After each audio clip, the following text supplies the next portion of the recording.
Señales ovnis en la historia humana.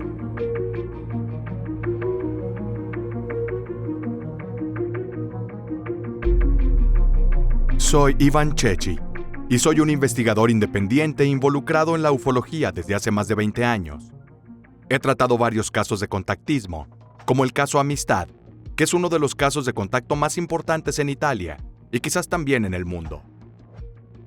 También escribí la biografía del cónsul Albert Perego, que fue uno de los grandes pioneros de la ufología italiana, que anticipó muchos temas con sus políticas sobre el contacto extraterrestre, el impacto que puede tener en nuestra sociedad, en nuestra política, en nuestra economía, en nuestro desarrollo social y espiritual.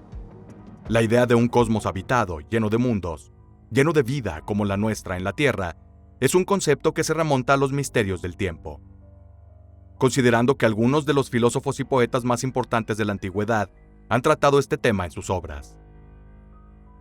Pensemos, por ejemplo, en Metrodoro de Quíos, que fue un filósofo del siglo V a.C., un filósofo griego que escribió una frase que incluso para nosotros parece muy moderna. Dijo en una de sus obras, o más bien en uno de los fragmentos que nos han llegado, dijo que pensar que solo puede existir un mundo habitado en el universo es tan absurdo como pensar que solo un grano de maíz puede crecer en un campo de trigo. Y esta idea de una población cosmos habitado y animado es una idea que recorre toda la historia de la humanidad, desde la antigüedad hasta la actualidad. Otro gran poeta de la antigüedad, un poeta latino-romano que se llamaba Tito Lucrecio Caro, en su obra Naturaleza, que es un poema naturalista muy hermoso en latín, que trata de los misterios de la naturaleza, escribe una frase diciendo que es necesario imaginar que en el cosmos hay otras formas de vida del tipo humano y animal, y hace esta distinción precisamente en el texto. Esto ilustra el hecho que los antiguos tenían una idea muy clara de que en el cosmos no solo podría haber otras formas de vida animal o bacteriana, como dice hoy la NASA, sino que también podría haber formas de vida similares, tal vez incluso iguales a la nuestra.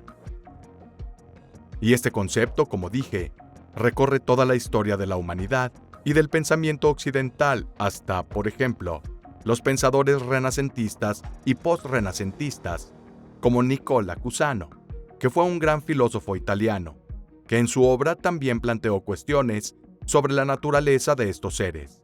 Es decir, estos hombres que viven en otros planetas, ¿podrían ser como nosotros? ¿Son diferentes a nosotros? Y se hizo estas preguntas en el siglo XVI. Eso es, una era en la que el tema de la ufología, el tema extraterrestre, aún no había sido concebido. El concepto de ciencia ficción ni siquiera existía. Sin embargo, estos temas se discutieron a nivel académico. Pensemos, por ejemplo, también en Giordano Bruno, el gran filósofo italiano, que habló repetidamente de un universo habitado, incluso de un universo infinito poblado por mundos infinitos, infinitas razas, infinitos tipos de hombres.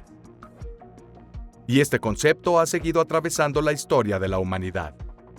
En el siglo XIX, por ejemplo, en cierto momento las discusiones comenzaron cuando iniciaron los primeros estudios de astronomía, la construcción de los primeros telescopios.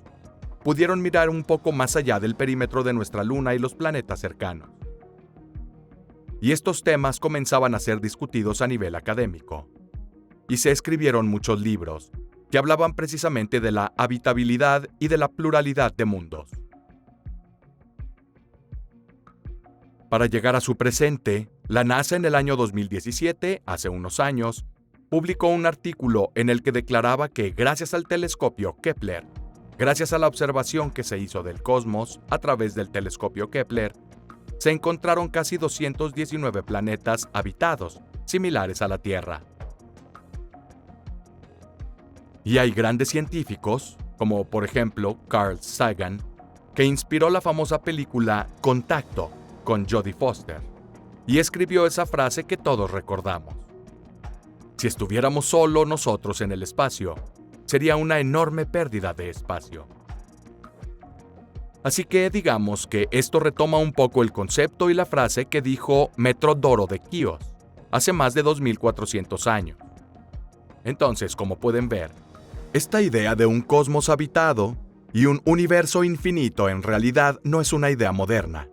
No es algo que naciera ayer, sino que es una idea que viene de lejos y que ha atravesado toda nuestra historia. Junto con esta idea de un cosmos habitado, un cosmos lleno de vida. Pero no fueron solo filósofos, científicos y escritores quienes cuestionaron la vida en el universo. Recientemente, también los gobiernos. Desde hace unos 15 años, los gobiernos de todo el mundo han comenzado a abrir sus llamados archivos secretos, publicando lo que obviamente ha sido la investigación que los gobiernos han hecho durante los últimos 70 años. Y también la Iglesia ha comenzado una apertura progresiva sobre el tema. En Italia ya tuvimos los primeros signos de esta apertura en los años 60, con un importante teólogo jesuita, llamado Padre Domenico Grasso, quien ya en las páginas de los periódicos italianos más importantes de la época, escribió que la idea de un universo habitado por otras formas de vida no está en contradicción con la religión católica, y que incluso podríamos definir a los eventuales habitantes de estos planetas como hermanos y hermanas. Y esta idea, por ejemplo, fue retomada recientemente en 2008 por otros jesuitas exponentes de la Iglesia Católica. Por ejemplo, José Gabriel Funes, quien fue director del Observatorio Vaticano por años. En 2008, publicó una famosa entrevista en el periódico de la Santa Sede, L'Osservatore Romano. Una entrevista titulada "El extraterrestre es mi hermano", y este concepto, que fue rechazado en el artículo, explicó después cómo retomar con precisión las palabras del padre Domenico Grasso. 40 años antes, la idea de que hay otras formas de vida en el universo y otros hombres como nosotros en el universo no estaría en absoluto en contradicción con la religión católica, ni con la doctrina católica. Porque de alguna manera, el padre Gabriel Funes dijo: el Dios que nos creó en esta tierra también los creó a ellos. Y por lo tanto, de alguna manera, esto nos convierte en parientes lejanos o hermanos. Y la idea de esta apertura progresiva de la Iglesia corresponde simétricamente a la apertura que los gobiernos han estado haciendo en los últimos años. Como si todos estuvieran de alguna manera preparándose para una revelación de esta realidad y por lo tanto limitando de alguna manera el impacto tanto en el aspecto religioso y por lo tanto en el aspecto de la respuesta de los llamados fieles a esta presencia, y por otro lado los gobiernos, sobre la reacción sociológica ante esta presencia. De alguna manera están anticipando los efectos del problema. Y es curioso el hecho de que en el pasado, este acercamiento, esta espera, reformularé la frase. Es interesante notar cómo incluso en el pasado más remoto, la Iglesia ya había comenzado a tratar estos temas. Si hoy se ha iniciado una apertura progresiva hace siglos en realidad, la actitud fue exactamente contraria. Fue la de un cierre extremo. Pensemos, por ejemplo, en la condena de las teorías de Giordano Bruno sobre el universo infinito y la habitabilidad de los mundos. Y quizás sabrás que uno de los primeros papas, quizás el primer papa que abordó el tema extraterrestre, fue el Papa Zacarías, en el siglo VIII después de Cristo. El Papa Zacarías se vio obligado a afrontar un problema. El problema era el de un sacerdote en Alemania, que estaba difundiendo ideas consideradas entre los fieles como heréticas. Hablamos de la idea de que existían otros mundos habitados y otras formas de vida. Por eso, este sacerdote había causado cierto revuelo en su diócesis. Repito que este sacerdote en cierto momento había creado un cierto revuelo en su diócesis que alertó a los dirigentes de la misma.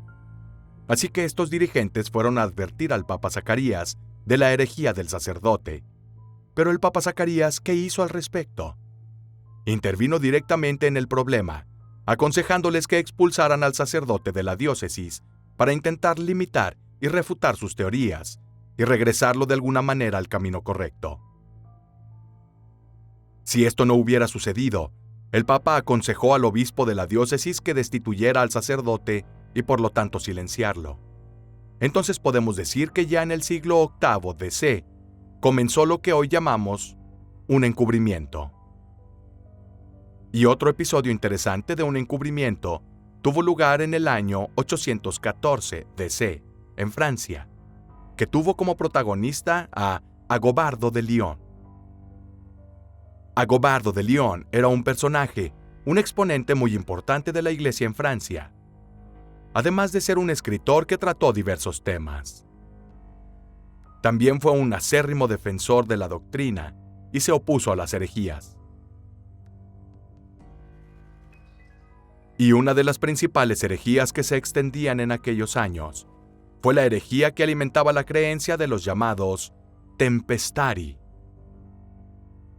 Tempestari es un término que proviene del latín tempesta o tormenta, porque se creía que existía una región imaginaria llamada Magonia, y que de esta región procedían seres extraños y barcos voladores.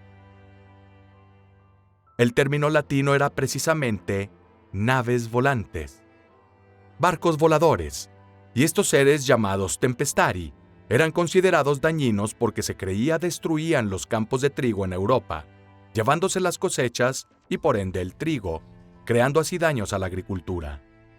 Esto es curioso, porque nos remite a otro fenómeno muy conocido, que es el de los círculos de los cultivos. Pero no solo fueron acusados de dañar los campos y por tanto la agricultura, también fueron acusados de secuestrar personas. Y el propio Agobardo de Lyon, en una de sus obras titulada De Grandine et Tonitruis, es decir, el libro sobre el granizo y el trueno, por lo tanto un libro que debía explicar, digamos, el origen natural de los fenómenos, relata un episodio que él mismo presenció en Lyon, en el año 814 después de Cristo. Agobardo cuenta que un día los ciudadanos de Lyon tomaron unos rehenes, 3 hombres y una mujer, que se habían presentado en la ciudad afirmando haber sido llevados a bordo de uno de estos barcos. Y claramente la gente, los ciudadanos, estaban asustados, y por esta razón estaban atacando a las personas. La situación fue resuelta por el propio Agobardo, quien intervino y convenció a los ciudadanos de Lyon de liberar a estas personas, convenciéndolos de que, en realidad, lo que dicen haber experimentado no podía ser cierto y que por lo tanto eran inocentes. Refutó su testimonio sobre haber sido llevados a bordo de estos barcos. Y esto es muy interesante, porque unos 800 años después, una obra llamada Le Comte de Gabalis, que es un texto esotérico, escrito por Montfaucon de Villars en Francia en 1670. Es un libro que habla de un diálogo imaginario entre este conde de Gabalis, o conde de Cábala, un personaje imaginario, un erudito, que tuvo acceso a mucha información poco común, con un joven que intentaba conseguir esa información. Y en uno de estos diálogos, el conde de Cábala recuerda exactamente el episodio narrado por Agobardo, 800 años antes, en este libro, y cuenta con mayor detalle el incidente. ¿Qué fue lo que dijo? Él dice que llegaron a Lyon 3 hombres y una mujer, que habían sido llevados a bordo de estos barcos, y estos tempestari habían mostrado a estas personas las maravillas que había a bordo de su nave, su cultura y su tecnología. Y luego los regresaron a la Tierra, para que pudieran contarle a la gente su experiencia, pero sobre todo convencerlos de que los tempestari no eran entes negativos, como la Iglesia, en este caso Agobardo, y también los coronados, como se llamaban, en este caso cito a Carlomagno, argumentaron que estos eran en realidad entidades negativas. En realidad, la escena pintada por el conde de Cábala representa la de un contacto en la que estos seres, que volaban a bordo de estos barcos voladores, secuestraban personas para que luego testificaran a los habitantes de la Tierra que en realidad no eran entidades negativas, sino que eran seres positivos.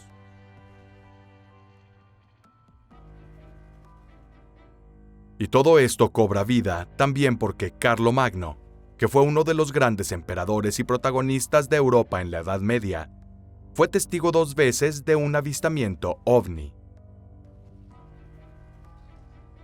Ambos episodios están contados en textos históricos latinos. Uno de Einhard, que fue su biógrafo, Vita Caroli Magni, y el otro en los Anales Reales Francos, que era un texto que relataba con precisión los hechos y crónicas del reinado de Carlomagno.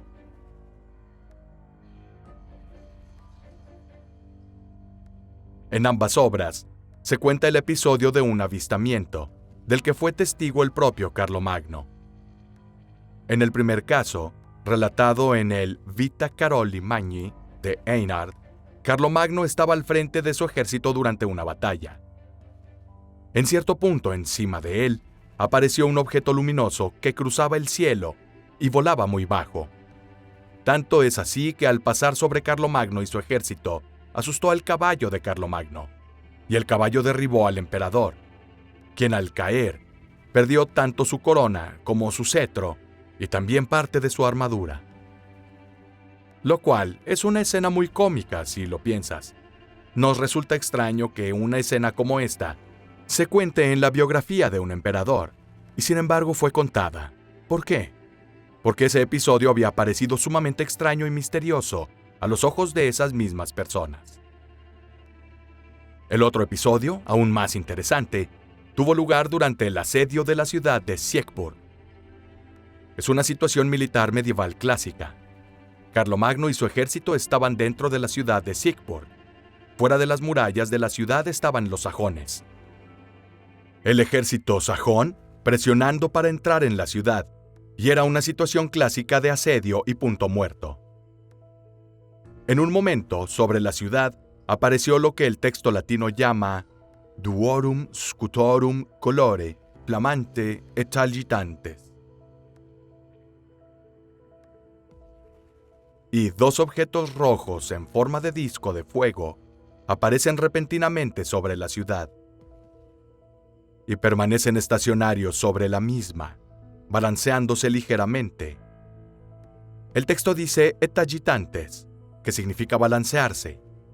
Estos 2 objetos evidentemente llenaron de terror al ejército sajón en las afueras de la ciudad, tanto que el texto en latín cuenta cómo este ejército en un momento determinado comenzó a huir, y como todos estaban en equipo de batalla con armas, mientras huían, chocaron entre sí e incluso resultaron heridos. En cierto momento todo el ejército sajón huyó hacia sus campamentos y después de unos minutos estos 2 objetos desaparecen. Y los testigos de este increíble acontecimiento fueron prácticamente tanto el ejército de Carlomagno como el de los sajones, es decir, cientos de personas y toda la ciudad de Siegburg. Y estos son 2 episodios muy importantes, porque nos atestiguan cómo incluso una figura muy importante, comparable hoy al presidente de los Estados Unidos, una figura de gran importancia en la política europea, había sido testigo de estos fenómenos. Y sin embargo, Carlomagno en uno de sus capitulados, o en uno de sus capítulos, que eran edictos de las leyes que dictó en todo su reino, en uno de estos edictos, incluso condena explícitamente a cualquiera que hubiera, digamos, difundido noticias sobre estos seres en el aire y cualquiera que dijera creer en ellos. Por lo tanto, además de la censura de Agobardo de Lyon, que era un experto de la Iglesia, estamos también ante la censura de un importante personaje político de la época. Así que, de alguna manera, podemos ver cómo cierto ostracismo por quienes están en el poder respecto a ciertas noticias es un cierto encubrimiento, un cierto intento de ocultar una realidad que no ocurre solo en los tiempos modernos, sino que se remonta a la antigüedad. Y el mismo conde de Cábala, en el texto que cité antes, también lo reitera.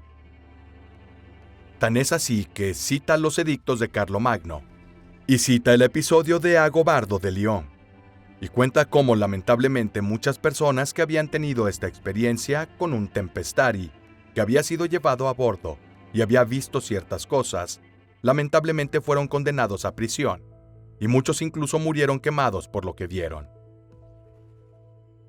Así que estamos en un escenario que es muy similar al que vivimos hoy. Hoy en día, por supuesto, ya no se queman testigos, pero están sujetos a un fuerte descrédito por parte de las instituciones, de los gobiernos y del público en general, convencido por su gobierno de que estos fenómenos no son reales. Es evidente que tiende a discriminar a las personas que, en cambio, dan un paso al frente contando su propia experiencia. Como decía, los antiguos no solo tenían un concepto muy arraigado de la pluralidad y habitabilidad de los mundos, sino que a través de sus obras también nos dejaron muchos testimonios de avistamientos ovnis en el pasado. Nos los han dejado en obras literarias, historiografías, obras poéticas. Nos han dejado muchos documentos tanto en la época clásica como en la Edad Media.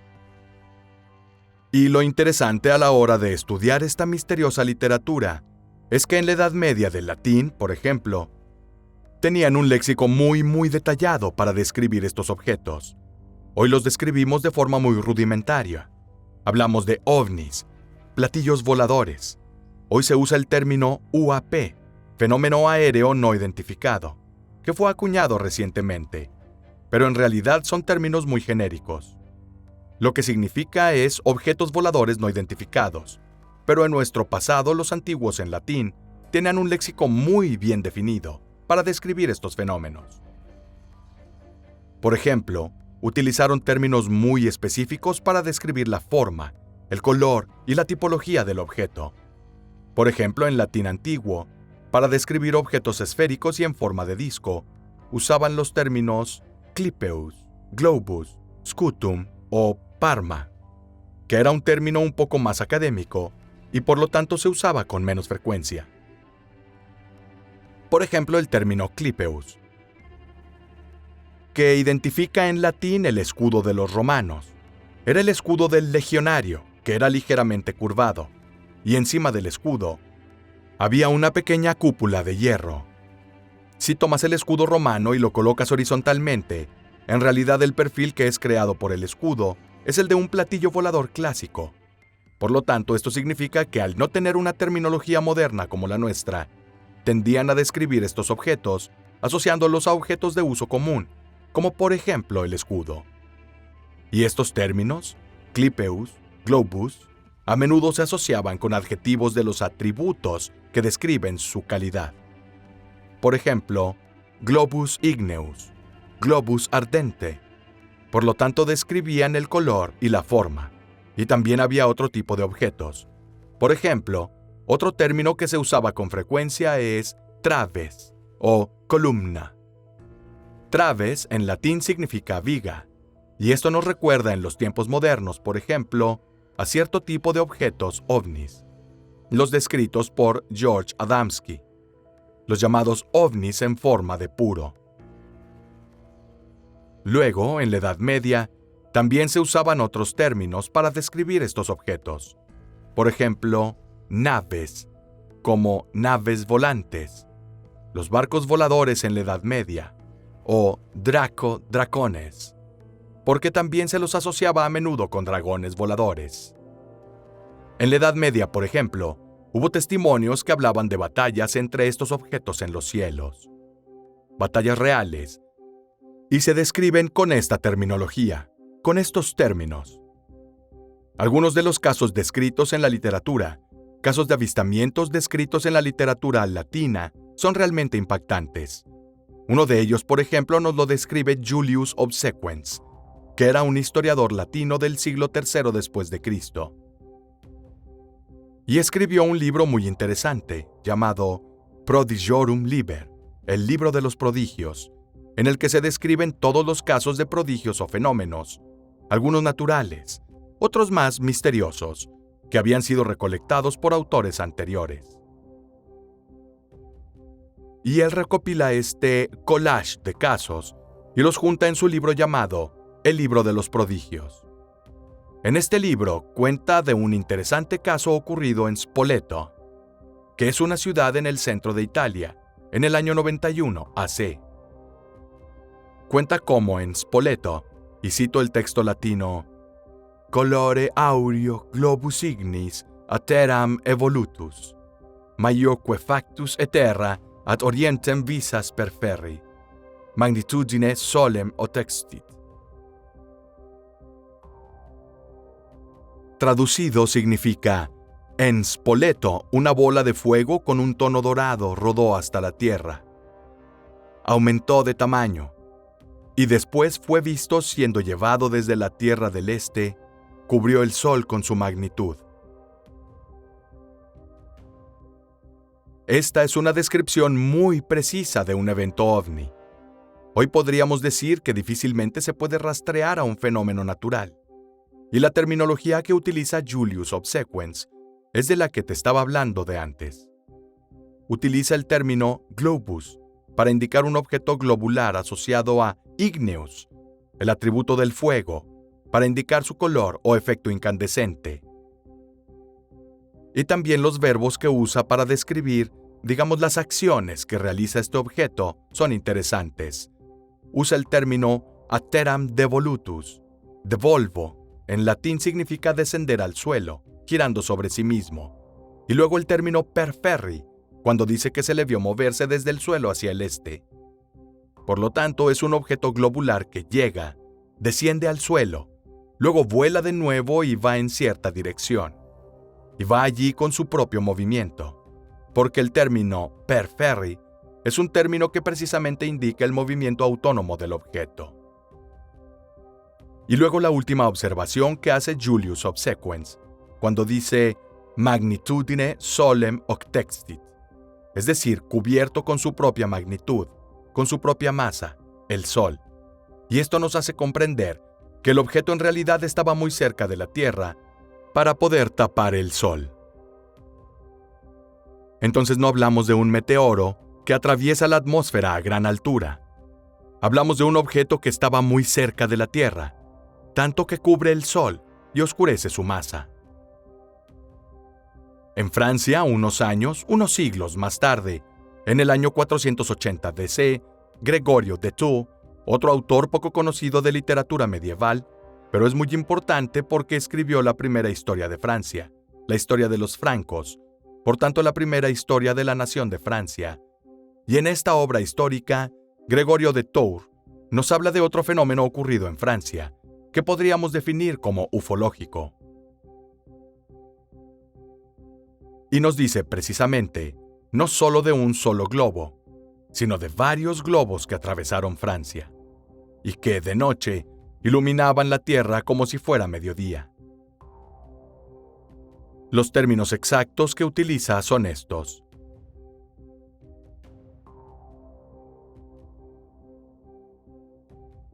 Los describe como globi ignite, globos parecidos al fuego que iluminan la noche, y también cucurrese, es decir, recorren el cielo iluminándolo. Put mediam putare dia, como si fuera mediodía, tanto que uno pensaría que era mediodía. Así de brillante era la luz que desprendían estos objetos. Este es otro caso muy interesante. Objetos que difícilmente pueden atribuirse a un fenómeno natural. Un meteoro no ilumina el ambiente, como si fuera de día. Y aquí, además, había más objetos moviéndose en formación. Otro caso muy interesante tiene lugar en Londres. Así que siempre estamos en el área europea, pero nos movemos de Francia y vamos a Londres e Inglaterra. En este episodio nos habla de Beda, el venerable Beda. El venerable Beda fue un hombre de iglesia, un erudito que escribió la historia eclesiástica del pueblo inglés, que fue la primera historia de Inglaterra. En la Edad Media, muchos de estos autores comenzaron a escribir historias nacionales. Aún no había naciones, digamos en términos modernos, pero ya se sentía la necesidad de contar la historia de estos pueblos después de la caída del Imperio Romano. Y en una de esas crónicas, en las que se recogía tanta información sobre reinos, gobiernos y batallas, también hubo recopilaciones de información sobre fenómenos que se registraron en esos años. Y uno de estos fenómenos tiene lugar en Londres, en el año 676 DC. tuvo lugar en el centro de Londres, sobre un monasterio, el monasterio de Barking, en medio de la noche. Y Beda cuenta precisamente cómo a mitad de la noche, una luz, un globo luminoso, desciende repentinamente del cielo y se detiene sobre este monasterio donde había monjas que hacían oraciones nocturnas. Estas monjas, que están aterrorizadas por esta luz que de repente desciende del cielo, dejan de orar y huyen. Esta luz permanece suspendida sobre el monasterio durante un rato. Luego se traslada al centro del monasterio e ilumina las habitaciones del mismo. También aquí como si fuera mediodía. Y esto sucede a mitad de la noche, despertando a todos los que dormían en su interior. En cierto momento, esta luz regresa al centro. Luego se eleva hacia el cielo y desaparece. Y aquí también el texto en latín es muy preciso y muy detallado, y esta es otra cosa muy interesante. Porque de estos autores tan lejanos en el tiempo, y tan poco acostumbrados a este tipo de fenómenos, cabría esperar una descripción muy aproximada del suceso, que muchas veces también estaría vinculado a la religión. Sin embargo, estos fenómenos se describen de una manera muy precisa. Hoy diríamos de una manera muy periodística. Por la dirección, se describe la forma. Por lo tanto, se proporciona mucha información, de forma muy precisa y muy neutral. En este caso, dice el texto, de repente una luz desciende del cielo. Una luz blanca brillante. De repente desciende sobre estas pobres monjas que oraban. Y tal fue el terror y el asombro que impactó a estas monjas.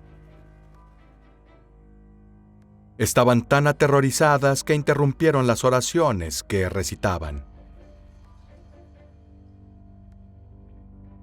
Y dice que tanto fue el esplendor emitido por esta luz, en la que, comparada con el sol del mediodía, incluso podría parecer oscuro. Entonces, imagina cuán fuerte podría ser la luz de la esfera. Después de un rato se aleja de ese lugar, desde ese punto donde había, digamos, asombrado a las monjas, y se posiciona en el centro del monasterio, es decir, en el oeste, al oeste del oratorio. Y deteniéndose allí por un rato, iluminando las habitaciones del interior, y como todos pudieron ver en cierto momento, se disparó hacia el cielo y se fue volando. Así que aquí también tenemos una referencia que difícilmente se puede explicar, en términos de un fenómeno natural, como un meteorito o incluso un rayo, porque no estaban lloviendo ni había condiciones climáticas para eso. De hecho, parece lo que hoy llamamos una esfera de luz. Una esfera que es inteligente, que se mueve según un patrón preciso, llega y luego se va. En la Edad Media, en cierto momento, el mito de estos barcos voladores se extiende y también hay grabados del siglo XVI, estampas en las que se describen estas naves como si fueran barcos navegando por el mar, solo que están descritos y dibujados viajando a través de las nubes. Y también hay un grabado del siglo XVI por Conrado Licóstenes, donde se ven dos de estos barcos viajando por las nubes, y debajo de ellos dos hombrecitos que miran hacia arriba, asombrados de estos barcos volando sobre sus cabezas. Porque de hecho, esto es lo que había en el imaginario colectivo de los hombres de la época. Es lo que imaginaron. Creían que existían estos barcos voladores, volando en el cielo, y a bordo de estos barcos estaban estos seres que comandaban estos barcos y se desplazaban por los cielos usando estos barcos. Esto se parece mucho, por ejemplo, al fenómeno de los Vimana en la antigua India. Los Vimana eran carros de los dioses, estos objetos tecnológicos a bordo de los cuales, según la mitología india, los dioses se movían. No solo eso, sino que también lucharon en los cielos entre ellos, y hay muchas inscripciones que describen gráficamente estos barcos. Entonces digamos que lo que sucedió en la antigua India, en realidad también se describió en Occidente, en la Europa medieval.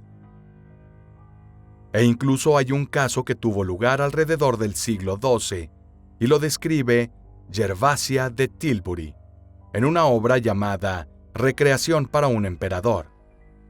Este caso se refiere, digamos, al linchamiento. Bueno, en realidad quiero contar mejor la historia, porque es muy interesante. Otro caso lo relata Gervasia de Tilbury, en Recreación para un emperador, en el que se describe un tipo de naufragio de uno de estos aeronavegantes. Se trata de este marinero que prácticamente baja de este barco volador, llega a tierra y muere repentinamente. Pero no muere por ser atacado, por la gente que lo ve bajar del barco. Muere, como dice el texto de Gervasia de Tilbury, porque ya no puede respirar nuestro aire. El pasaje de Recreación para un emperador, en el que se describe esto, se titula Le Mare, el mar. Pero en realidad, el mar del que habla Gervasia no es el mar con agua que todos conocemos, sino el mar sobre nosotros, es decir, el mar es el cielo. Porque al imaginar estos barcos voladores como barcos en el aire sobre el que flotaban y navegaban, para ellos era el mar, el cielo era el mar. Y este caso es muy interesante, porque no se trata de un caso de choque, como los que estamos acostumbrados, sino que es un caso en donde uno de estos seres desciende de una cuerda que cuelga de este barco. Entre otras cosas, se le describe como un ser de pequeña estatura, con ropas extrañas, y que desciende al suelo. Las personas que lo ven descender obviamente se acercan y comienzan a maltratarlo. En este punto, el texto de Gervais dice que este ser en cierto momento exhala su último aliento, pero no por, digamos, la multitud que se reunió a su alrededor para maltratarlo, sino porque no podía respirar nuestra atmósfera. Por eso, Gervasia cuenta que murió a causa de la humedad de nuestro aire. Y es un caso muy interesante. Esto se cuenta en un texto del siglo XIII, por tanto somos más o menos contemporáneos, de la Divina Comedia, de Dante. Por tanto, no solo casos de avistamientos de objetos en el cielo, sino que también encontramos casos de contactos reales, como el contado por Agobardo de Lyon, o el contado por un Gervasia de Tilbury. Y lo interesante, por ejemplo, es también cómo estos autores describen a estos supuestos extraterrestres, y la mayoría los describe con una forma singularmente humana.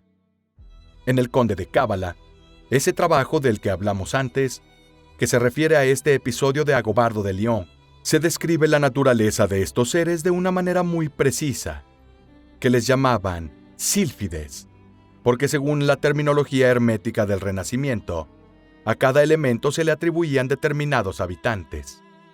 Los habitantes del aire, por eso los que vivían en los cielos, eran llamados sílfides en el Renacimiento. Y el texto del Conde de Cábala los describe de una manera muy similar a la descripción que los contactados dan hoy, por ejemplo, de los nórdicos. De hecho, los describe así. El aire está lleno de una multitud innumerable de pueblos, cuyos rostros son humanos, aparentemente bastante altivos, pero en realidad tratables. Grandes amantes de las ciencias, astutos, obligando a los sabios, y enemigos de los caídos y de los ignorantes. Sus esposas e hijas tienen una belleza masculina, como la de las amazonas. Y aquí también es interesante porque la descripción que hacen de estos seres, de apariencia humana, bellos parecidos a las amazonas, por tanto de una belleza increíble, y además con un aspecto orgulloso y un comportamiento muy dócil, muy amigables hacia nosotros. Es exactamente la descripción que la mayoría de los contactados de hoy hacen, precisamente al relatar sus experiencias con un cierto tipo de tipología de raza alienígena, sobre todo aquellos de un tipo más similar a nosotros, los nórdicos, los pleiadianos, los sirios, etc. Otro caso interesante de contacto que tuvo lugar en el siglo XV es el de Fazio Cardano. Cardano fue un erudito italiano dedicado a la jurisprudencia, pero también al esoterismo. Como todo personaje del Renacimiento, abordó numerosos temas y fue testigo de un caso de contacto directo. Era el 13 de agosto de 1491, y el episodio es relatado por su hijo, Jerónimo Cardano, en una obra titulada De Subtilitate, que fue una obra enciclopédica del Renacimiento. Y en esta obra hay un capítulo que está dedicado a los demonios, De Demonibus, que no son los demonios en el sentido negativo, sino que son en términos renacentistas seres invisibles, es decir, todos aquellos seres que forman parte de esa realidad no directamente perceptibles por el ojo humano. Y Jerónimo Cardano cuenta este episodio que le sucedió a su padre antes de que naciera Jerónimo. Y el episodio tuvo lugar el 13 de agosto de 1491. Facius Cardano estaba en su casa un sábado por la tarde y le cuenta a su hijo que en esa tarde, de repente aparecen 7 seres de la nada. Estaban vestidos de una manera muy extraña. Tenían ropas blancas muy largas. También tenían zapatos raros. Por lo tanto, no vestían ropa de la época. Y estos seres se le presentaron con apariencia humana para poder hablar con él. Y se presentaron diciendo que son seres casi aéreos. O sea, seres que vienen del aire. Inmediatamente dijeron que no eran dioses, pero tenían una naturaleza intermedia entre hombre y Dios. Y eran poco más que hombres, pero menos que dioses. Por lo tanto, una naturaleza similar a la de los ángeles. Pero lo interesante es que de inmediato dicen que son seres mortales. Por lo tanto, son seres sujetos a la muerte, como nosotros, pero que tienen una esperanza de vida mucho mayor. Comparada con la nuestra, la de vivir entre 300 o 400 años. Y Facio ve inmediatamente que estos 7 hombres son muy diferentes entre sí en apariencia. Algunos tienen la piel más blanca, otros tienen la piel un poco más rojiza, y en particular 2 de ellos a quienes identifica como líderes de los 2 grupos, un grupo de 3 y un grupo de 4. Uno de ellos era muy bajo y el otro muy alto. Y empiezan a hablar con Facio, y empiezan a discutir con él muchos temas, incluyendo la inmortalidad del alma, algunos temas esotéricos y secretos que aún no habían sido revelados. En un momento, Facio les dice a estos seres, ¿pero por qué me cuentan estas cosas solo a mí? ¿Por qué no salen y se lo cuentan a los demás también? Y ellos responden, porque una de nuestras leyes nos impide revelar esta información a todo el mundo. Y utilizan una metáfora muy complicada, a la que se refiere Jerónimo Cardano en su obra, que nos hace comprender la forma en que se relacionan con nosotros.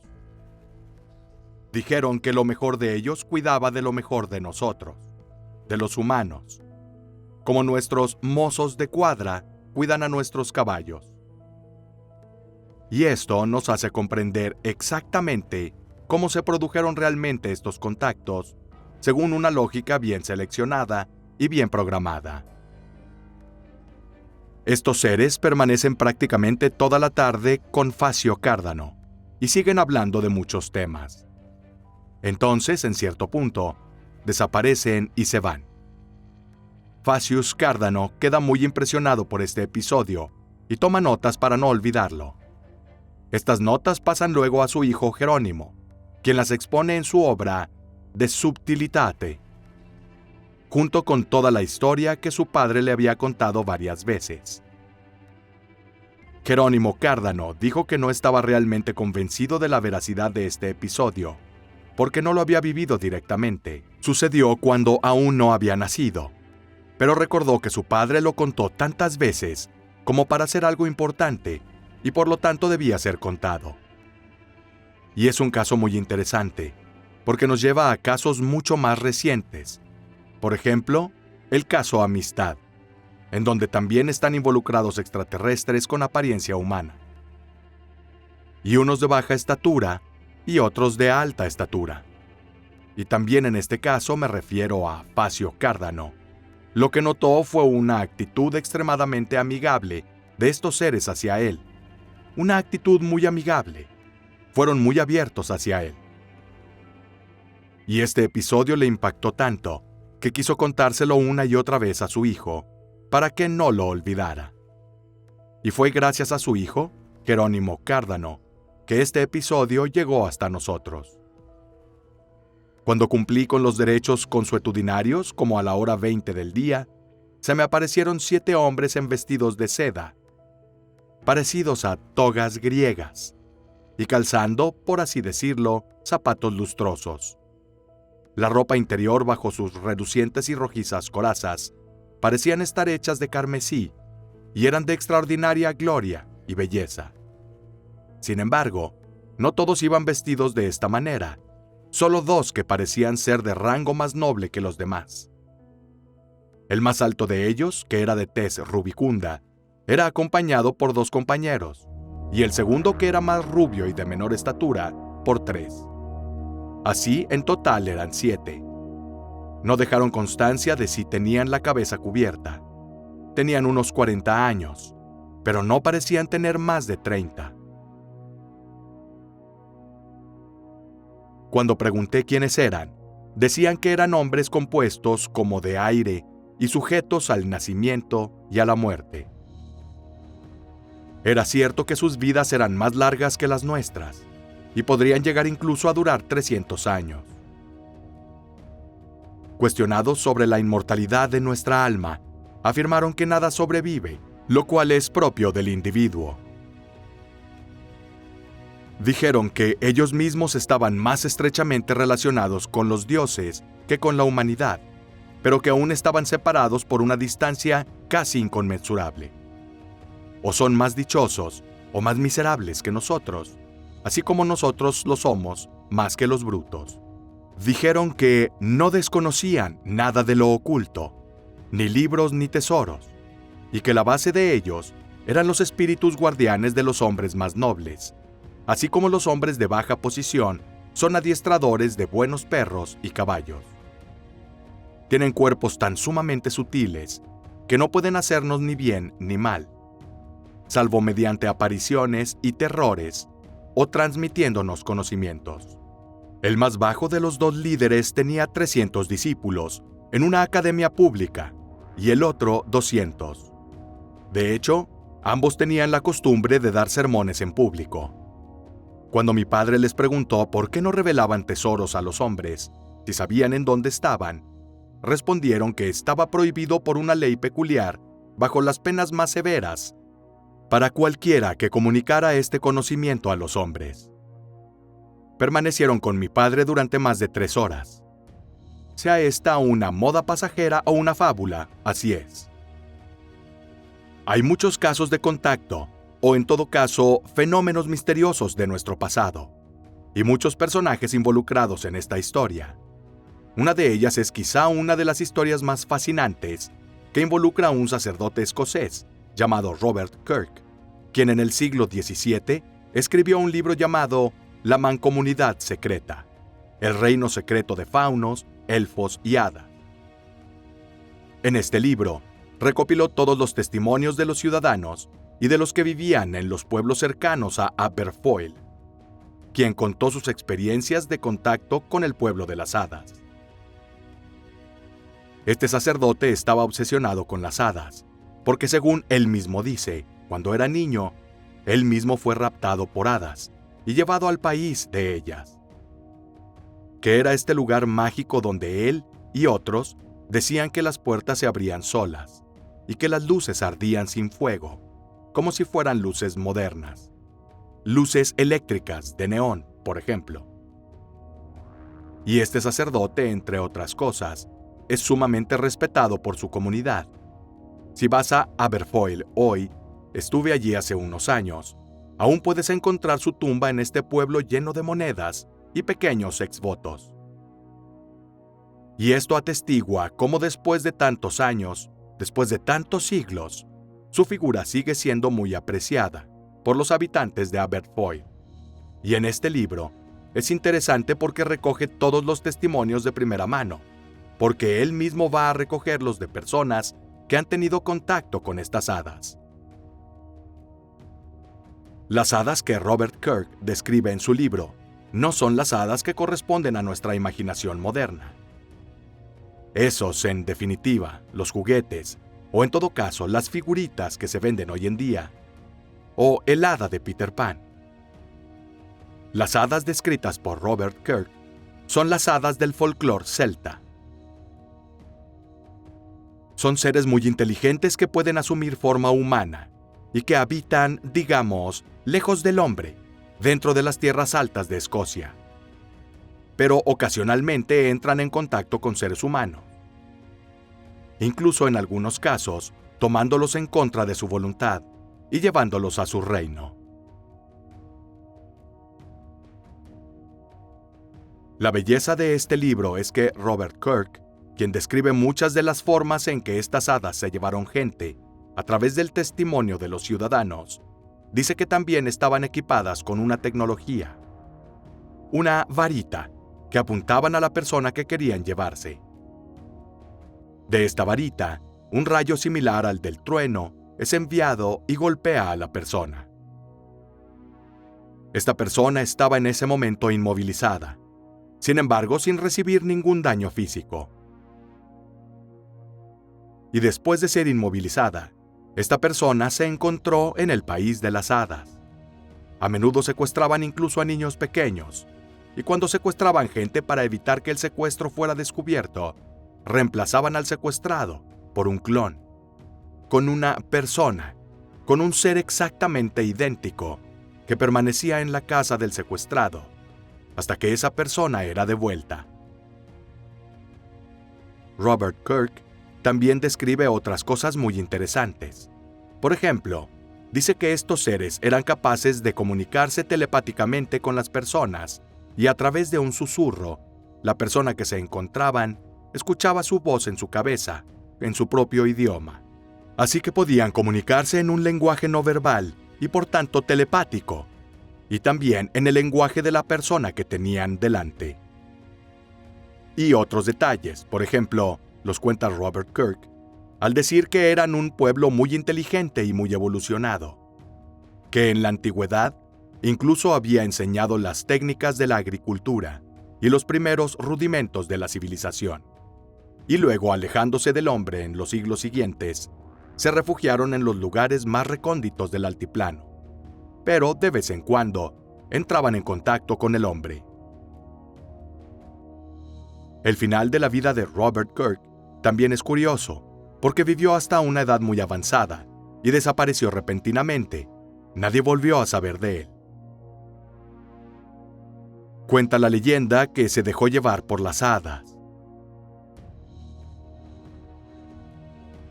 Si vas a Aberfoyle, este pequeño pueblo, que está a unas 50 millas de Glasgow, y vas hacia el altiplano, todavía hay una pequeña montaña, arriba de la cual hay un árbol.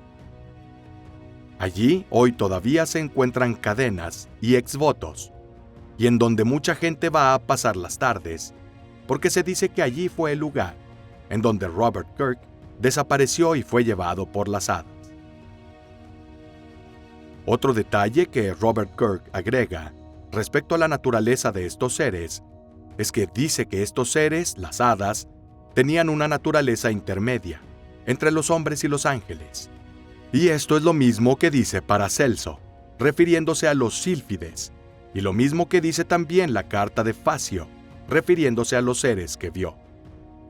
Esta naturaleza intermedia los sitúa un poco por encima del hombre en términos evolutivos, pero por debajo de lo divino, por lo tanto en un estado intermedio. Y también otro detalle interesante que lo conecta con Facius Cárdano fue que Robert Kirk dice que estos seres tenían un cuerpo muy delgado y liviano, tanto que eran capaces de aparecer y desaparecer a voluntad, y también asumir la forma que quisieran, para llevarse a la persona que tuvieran enfrente. Esto es exactamente lo que Facio Cárdano también dijo. Está claro que Facio Cárdano, obviamente, no conocía el trabajo de Robert Kirk, también porque Facio Cárdano vivió 150 años antes que Robert Kirk. Por lo tanto, no podía saberlo en absoluto. Tampoco es concebible que Robert Kirk conociera el trabajo de Cárdano, aunque se concentraba en el norte de Europa. Así que ciertamente no conocía las obras de Jerónimo Cárdamo. Por lo tanto, es curioso cómo dos personalidades con más de 100 años de diferencia describieron el mismo fenómeno en términos similares. Además de contactos y avistamientos, también hubo otros casos en los que se vieron estos objetos en los cielos de Europa, también luchando entre sí, justo como en la mitología india, en donde luchaban las vimanas. Hubo escenas de batalla sobre los cielos de la India, y allí, en mi opinión, hubo al menos 3 casos interesantes. Tuvieron lugar en Europa entre los siglos XVI y XVII. El primero tuvo lugar en Nuremberg, y es quizás uno de los casos más famosos. Toda la ciudad fue testigo del hecho, porque ocurrió a plena luz del día, y fue documentado por un periódico local. Por lo tanto, era una crónica de la ciudad, y un grabador de Nuremberg que presenció el hecho, llamado Hans Glasler, no solo documentó lo sucedido con un artículo, sino que también lo describió con una imagen, con un grabado a color, representando precisamente el escenario que se podía observar sobre la ciudad ese día. Era el 14 de abril de 1561. ¿Pero qué vieron la ciudad y Hans Glasser? Pues vieron una serie de objetos de diversas formas, como ovnis esféricos, con forma de puro y con forma de cruz, que en cierto momento comenzaron a realizar movimientos entre sí sobre la ciudad, como si se tratara de una batalla. Y lo interesante que se describe es que algunos de estos objetos más pequeños salieron de los objetos más grandes, como si fueran aviones de combate saliendo de un portaaviones. Y el texto que nos ha llegado a través del Nuremberg Chronicle es increíble. Y el texto dice: también había esferas y discos redondos rojos, azules y negros. Volaban en hileras de 3 o 4 formando cuadrados. Algunos discos volaron solos. Mezcladas con estos objetos también se vieron cruces rojas, y entre ellas había objetos alargados con frentes más gruesos y espaldas más delgadas. En medio de todo esto, había 2 grandes objetos cilíndricos, uno a la derecha y otro a la izquierda, y dentro de cada uno de ellos había varias esferas, y todos empezaron a luchar entre sí.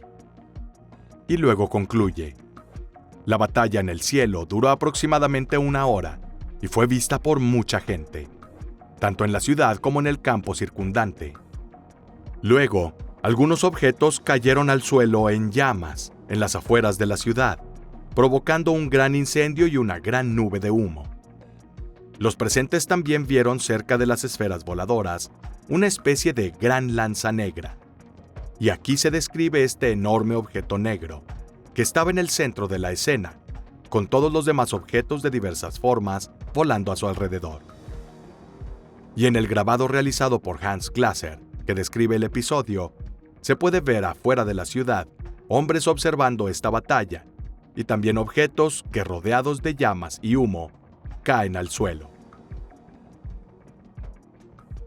Otro episodio, unos 5 años después del primero, tiene lugar en Basilea. Por tanto, todavía estamos en el centro de Europa. Y el 7 de agosto de 1566, una vez más toda la ciudad presencia un hecho increíble. Todos los ciudadanos son testigos de este suceso sobre Basilea, y lo que ven aquí también es una batalla entre objetos. Estos objetos eran esferas claras y esferas oscuras, que en cierto momento comenzaron a chocar entre sí. También aquí el texto y la historia proceden de un documento histórico de la época que describe el acontecimiento. En la mañana del 7 de agosto de 1566, muchas personas asustadas vieron aparecer en el cielo grandes discos de colores oscuros, y fue como si el verano y el invierno transcurrieran al mismo tiempo, con humos y nieblas de colores intensos, disparos y cañonazos. Estos objetos tan numerosos que oscurecían el sol, volaban a gran velocidad, como si estuvieran bailando o peleando. Algunos, que parecían estar disparando cañonazos, se pusieron de un rojo intenso. Y este testimonio lo describe Samuel Coches en el Folleto de Basilea, que era el boletín municipal de la época, que sería el equivalente a los periódicos actuales. Y el otro episodio muy interesante, ahora nos estamos moviendo aún más hacia el norte de Europa, y estamos en la zona del mar Báltico, en la ciudad portuaria de Stralsund.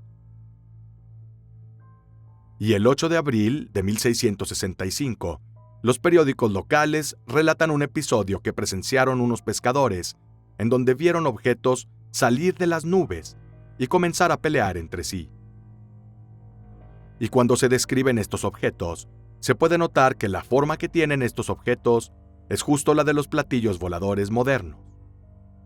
6 pescadores presenciaron el acontecimiento de esta verdadera batalla en las nubes, y la noticia fue publicada el 10 de abril de 1665 en los periódicos locales y decía así: mientras sucedían los acontecimientos, los aterrorizados marineros no se atrevieron a esperar el final de este misterioso y aterrador espectáculo, así que se retiraron apresuradamente a sus refugios, donde en los días siguientes sufrieron temblores muy fuertes en las manos, en los pies, en la cabeza y en otras partes del cuerpo.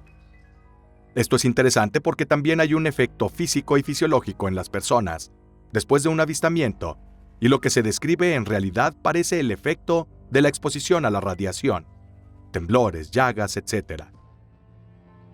El mismo fenómeno fue descrito con mucho más detalle por un estudioso de la época llamado Erasmus Francisci, nacido Erasmus von Finks, quien en su obra describió precisamente esta batalla en las nubes, y profundiza aún más, al relatar los detalles de estos objetos, y escribió: otro gran barco apareció por el oeste, que expulsó 8 largos rayos de cada lado, de los cuales siguieron saliendo, además de humo y llamas, innumerables pequeñas embarcaciones, volando de una flota a otra, como si estuvieran persiguiendo algo. Después de un rato, del cielo surgió una forma plana y redonda, como un plato que parecía el gran sombrero de un hombre. Apareció en medio del cielo, rodeado por todas partes de luces de colores, tan fuertes que oscurecían la luz de la luna, y como un cinturón o una corona, permaneció suspendida toda la noche sobre la iglesia de San Nicolás. La descripción de este objeto lo compara con un sombrero, que también es el de un platillo volador moderno, porque los sombreros masculinos del siglo XVII tenían exactamente esta forma.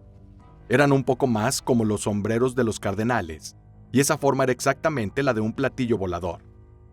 Luego hay otro caso muy interesante que he investigado a lo largo de los años, que se refiere a un supuesto caso de abducción, y tuvo lugar en Suecia, en 1759.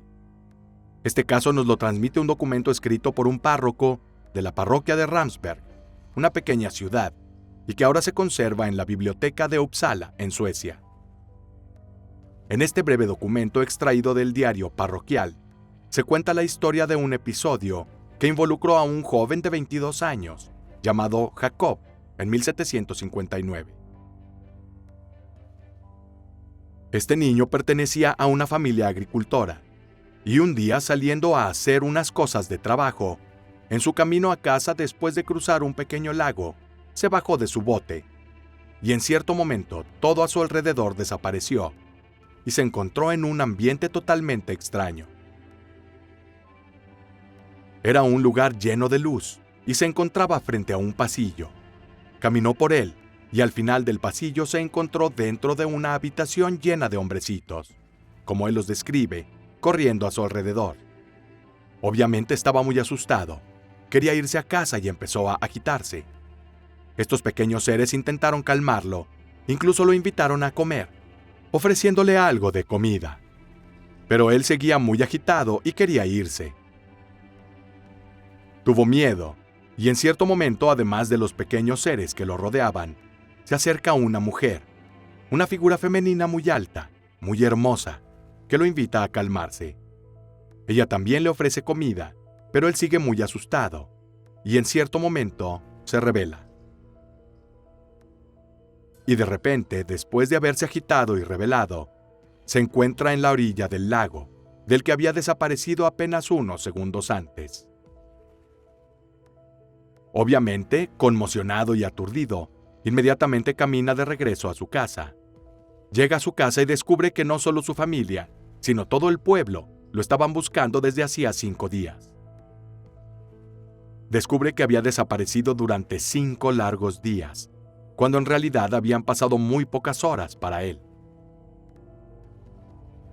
Lo interesante es que el párroco, que era la figura de referencia en estos pequeños pueblos, se tomó en serio la situación del niño, porque claramente nadie le creía.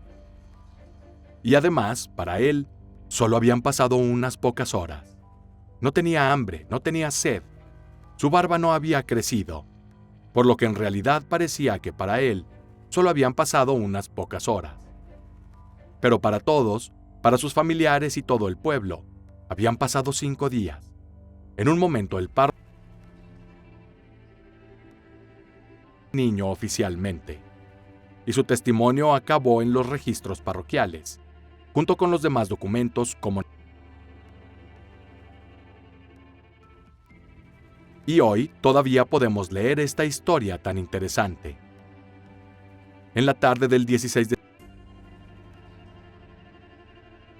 enero, el hijo mayor de Jacob Jacobson, Jacob, de 22 años, había cruzado el lago Vashga hasta comida para él y su padre, para el trabajo del día siguiente, en el bosque. Cruzando el lago para... extraño le pasó. Un camino grande y ancho apareció ante él. Lo siguió y pronto llegó a una gran mansión roja. Pronto se encontró sentado en un banco, junto a la puerta en una cámara muy grande. Vio a un hombrecito gordo con una gorra roja en la cabeza, sentado al final de una mesa, y multitudes de personitas corriendo de un lado a otro. Eran en todos los sentidos como hombres corrientes, pero de baja estatura. Entre ellos, un poco más alta que el resto, había una doncella hermosa que le ofreció comida y bebida. Él dijo cortésmente, no gracias.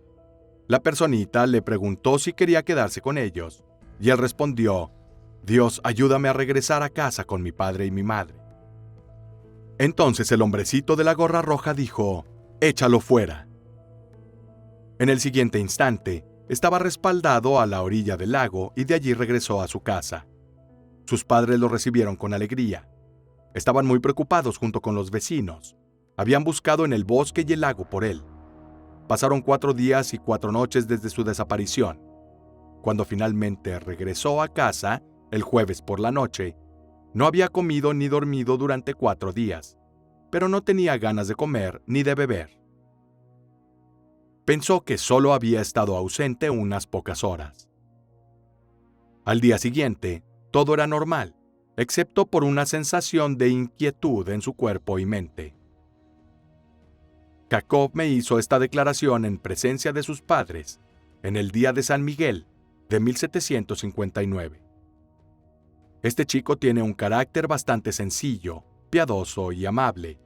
Es elogiado por todos y disfruta leer y contemplar las palabras de Dios en su tiempo libre. Todos los casos de los que hemos hablado nos dicen una cosa, que este fenómeno que hoy llamamos ovnis, extraterrestres, en realidad siempre ha ocurrido y siempre ha acompañado la historia de la humanidad. Y los hombres, a lo largo de los siglos, siempre lo han descrito claramente, utilizando sus herramientas culturales, su lenguaje, pero siempre han tratado de documentar este fenómeno. Como puede ver, todas las llamadas categorías ufológicas de la casuística moderna, desde avistamientos hasta abducciones y contactos, están representadas en esta casuística que recorre los siglos. Hemos hablado de algunos casos hoy, pero en realidad hay una literatura muy amplia que viene de la Edad Media. Solo en la Edad Media hay más de 300 casos. Hay más de 300 casos de avistamientos documentados en textos literarios. Y como has visto, el lenguaje que estos autores utilizan para describir estos fenómenos es muy preciso, muy técnico, muy puntual.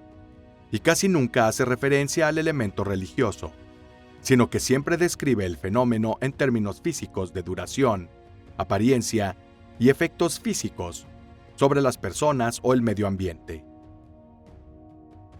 Y esto es muy interesante, porque nos hace comprender cómo, en realidad, los hombres del pasado, a quienes tendemos a considerar menos avanzados que nosotros, lograron mirar estos fenómenos con una mirada mucho más crítica y analítica que la que tenemos hoy.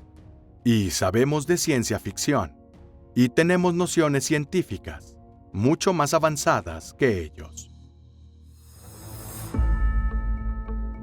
Señales ovnis en la historia humana.